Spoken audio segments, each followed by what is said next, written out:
प्रकार समस्त पूर्वाचार्य श्री स्वामी हरिदास जी महाराज, श्री कृष्ण चैतन्य महाप्रभु जी, श्री हित हरिवंश चंद्र जी महाराज, श्री धाम वृंदावन के रसिकाचार्य चरण। श्री धाम वृंदावन तो वैसे ही नित्य वृंदावन है। यही वह वृंदावन है, वही यह वृंदावन है। ये वे एक हैं।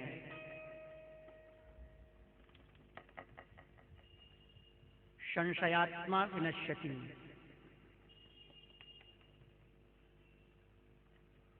अतिशयोक्ति नहीं मानना। जो आप वृंदावन देख रहे हैं,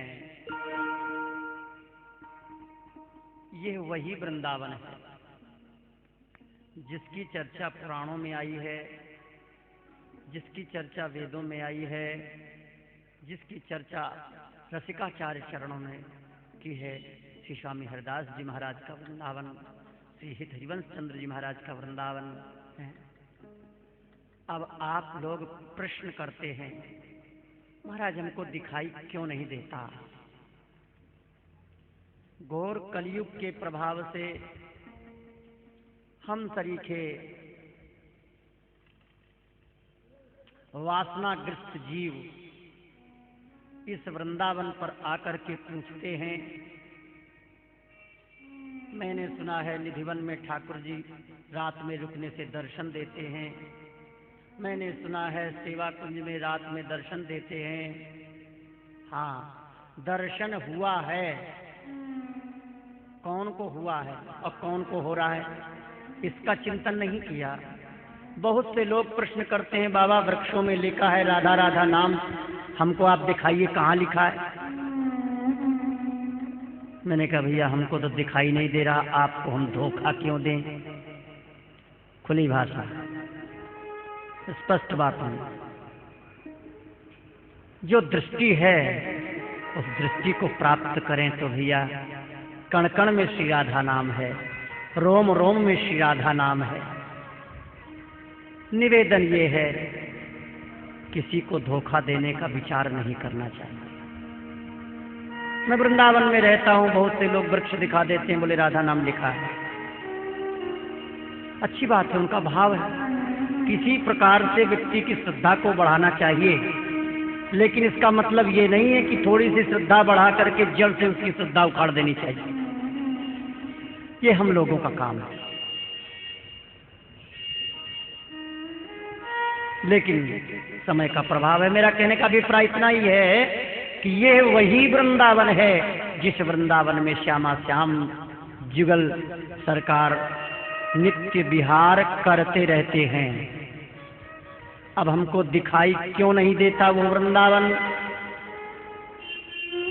अपने हृदय में हम खोजें, क्यों दिखाई नहीं देता?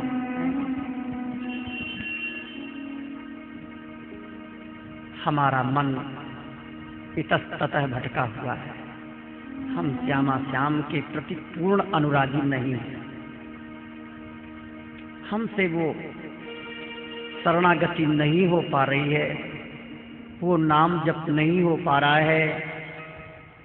वो श्री स्वामी हरिदास जी महाराज नहीं है वृंदावन, वो हरिवंश जी महाराज नहीं मिलते। कहाँ है वो चैतन्य महाप्रभु? कहाँ ढूंढेंगे? यही है, लेकिन स्थूल जगत में तो नहीं, भाव जगत में पहुंचे। हम भाव संग्रह करते नहीं,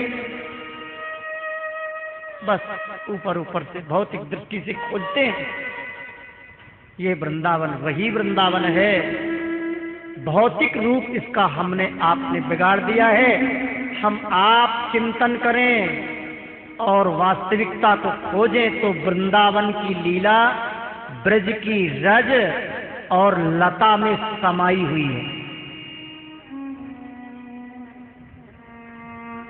शुद्ध सत्वगुणी भजन की सिद्धि, ऊपर लता का आश्रय हो और नीचे रज का आश्रय हो।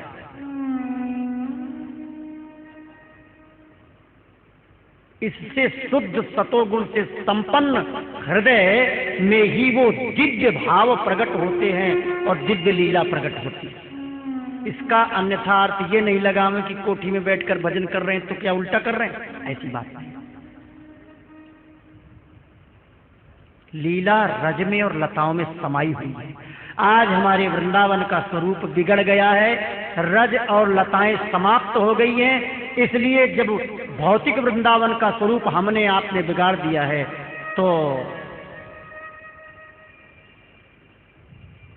फिर अंदर का भी भाव सहज में नहीं बनता। एक बात ध्यान देकर हम आप सब चिंतन करें, बाहर की वस्तु हृदय के भीतर आती है,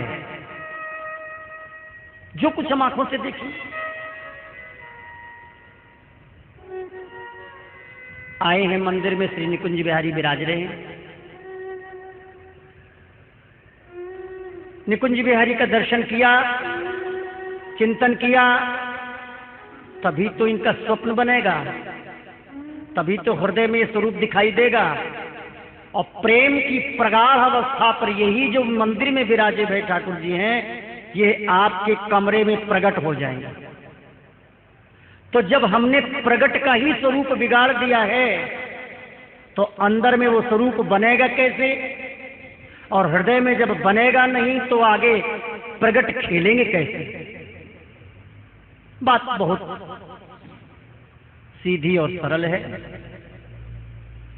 तो प्रगट वृंदावन का स्वरूप, भौतिक वृंदावन का स्वरूप बिगड़ने के कारण हमको उस दिव्य वृंदावन का अनुभव सहज में नहीं हो पाता।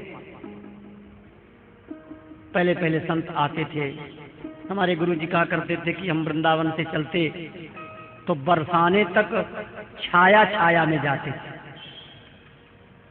वृक्षों की छाया। तो भौतिक वृंदावन का भी कुछ स्वरूप है, चलो। लेकिन फिर भी आचार्यों की इतनी कृपा है कि अब भी उस वृंदावन का नाम रटें, किशोरी किशोर का नाम रटें, तो इन्हीं महल कोठियों के भीतर बैठे हुए उस वृंदावन का दर्शन इसी वृंदावन में हो जाता है। यह वृंदावन हृदय में प्रकाशित होता है और इसी वृंदावन के अंदर वो वृंदावन दिखाई देने लगता है।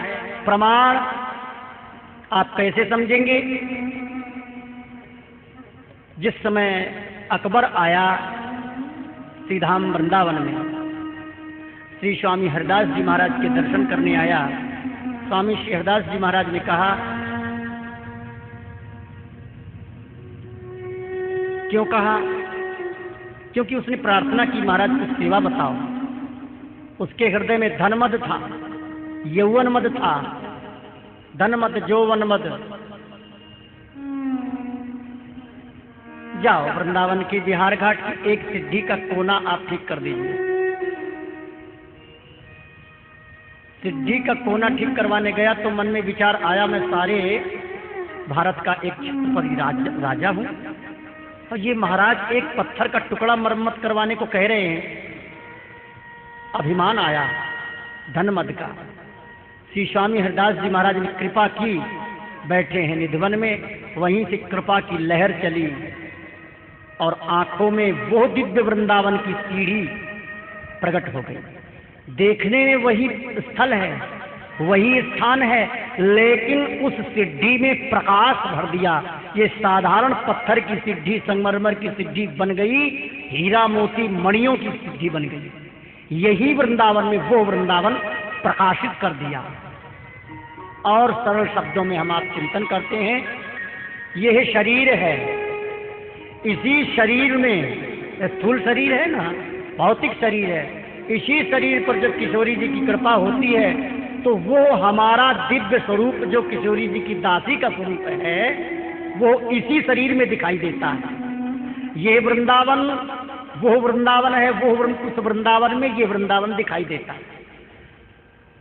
श्री विग्रह विराज रहे हैं, छवि विराज रही है, इसी छवि में से वो छवि प्रकट होकर के आ जाती है। ये है नाम महाराज की कृपा है।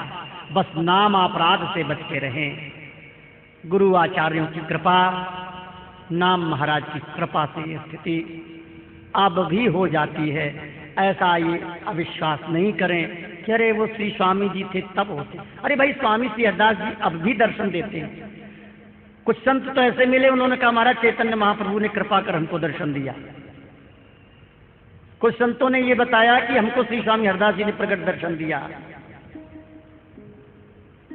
तो वो दर्शन अब भी होते हैं, ऐसी बात नहीं।